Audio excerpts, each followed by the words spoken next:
Hi, I'm Rick Walters with Fort Wayne's Smallest Winner. Today we're at OPS with Jason Russell, the Executive Director of Sports Medicine.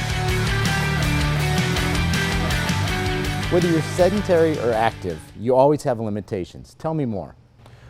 Limitations we look for in individuals usually are strength related, coordination, or range of motion, or what we call mobility. Mobility is how much a joint can move through all planes of motion. For instance, if I lift my arm overhead, I'm looking at how far I can do that correctly, and I want to see if both sides can do it symmetrically. I use the analogy of a car that's out of alignment. If you let go of the wheel and the car starts to drift, then you're eventually going to have wear and tear on the car that's abnormal or happens sooner than it should. The same thing happens in the body. If one joint moves more than the other side to side, we start to drift off when we start walking, and that places undue stress on our knees, our hips, our spine, because the brain is always trying to compensate to get around those. So Jason, tell us about those mobility issues. The more common mobility issues that we see in general population start from the ground up. So we see a lot of ankle mobility issues. We see lack of ankle dorsiflexion. So ankle dorsiflexion is this, the ability for the knee to drift over the foot, and that needs to stay over our second and third toes. When we see limitations like that from side to side, it'll cause maybe the foot to turn out too much,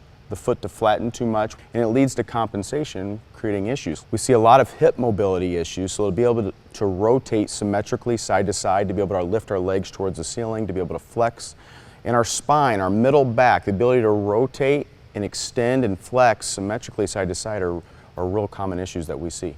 So Jason, what do you do to help fix these problems? After we diagnose the issue, we have to see, is it a strength-related issue, is it weakness, or is it tightness? And once we assess that, we give them exercise prescriptions and they improve over time. Prescriptions just like a medicine. Just like a medicine. Thank you, Jason. Thank you, OPS.